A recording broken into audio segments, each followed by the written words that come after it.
Guys, I've been out all afternoon doing laundry. I just got back at 7:39 p.m. Yesterday, Sunday. So I have the meat boiling, taking color. And while I'm doing that, doing the process, I put my cabbage. This is cabbage. You cannot make legume without cabbage. I forgot to show you guys my cabbage.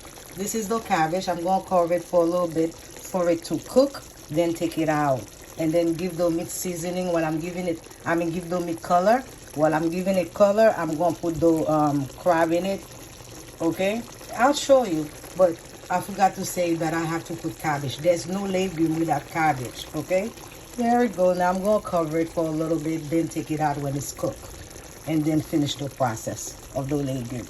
This is Esther from Naturella. Don't call me Queen Esther anymore. Call me Esther from Naturella. Meaning Esther, the natural, beautiful lady. Yes.